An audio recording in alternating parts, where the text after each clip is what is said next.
ছেলেটাকে খেলি তুই?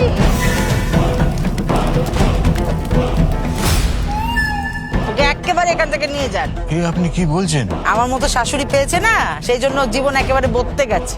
কোথাও যাব না আমি। তোকে এখানে বসে বসে গেলে বাকে। আপনি আমাকে যতই পর ভাবুন মা, এই পরিবার আমার পরিবার, তাই আমি এই বাড়ি ছেড়ে, এই পরিবার ছেড়ে কোথাও যাব না। দাদা কিছু একটা করুন, আমি না খেতে পেয়ে মরে যাবো দাদা। দাদা বিরাট বড় মাল। পুরোটা বল। লিক লিক করে কেন? মালিক। আমার মানে কেন্দ্রীয় সরকারের চাকরি তো, এখন ডিউটির টাইম, খুব কাছের চাপ।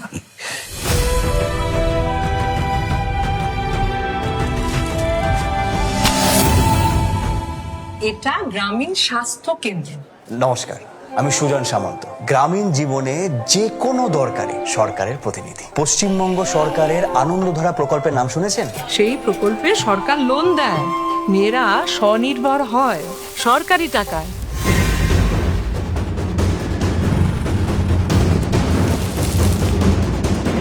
স্বনির্ভর হবে ভাবছো তো? ফান্ড জোগাবে কে? কে? আমি ঠিক দেখছি? 1200 টাকা। আপনি কি করছেন বলুন তো? কেন, আমি কি করলাম? 1200 টাকা অ্যাকাউন্টে পাঠিয়েছেন। ওটা আমি নয়, রাজ্য সরকার পাঠিয়েছে, লক্ষ্মীর ভান্ডার। সরকার টাকা দেয়? আমি লেখাপড়া করব, আমি নিজের পায়ে দাঁড়াবো।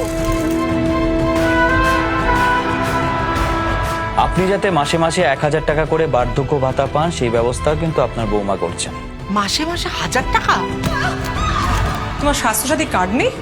বড় রোগ ব্যাধিতে সরকারি বেসরকারি হাসপাতালে খরচার বড় অংশ রাজ্য সরকার বহন করে। মাথার উপর এমন মা মাটি মানুষের সরকার, আর তোমার মতো এমন লক্ষ্মীমন্ত বউ যেন সবার থাকে। কেন্দ্রীয় সরকার যদি মাথার উপর থেকে হাতটা তুলে নেয় না, তাহলে আপনার এই লক্ষ্মীর ভান্ডার ভাঁড়ে মা ভবানী হতে দুদিনও সময় লাগবে না। সরকেলদা, গত 3 বছর ধরে দিল্লির জল বাংলা অব্দি পৌঁছয়নি, বাংলা কিন্তু থেমে থাকেনি। তাই লক্ষ্মীর ভান্ডার হোক বা কৃষক বন্ধু, পশ্চিমবঙ্গ সরকার মানুষের পাশে ছিল, আছে, থাকবে।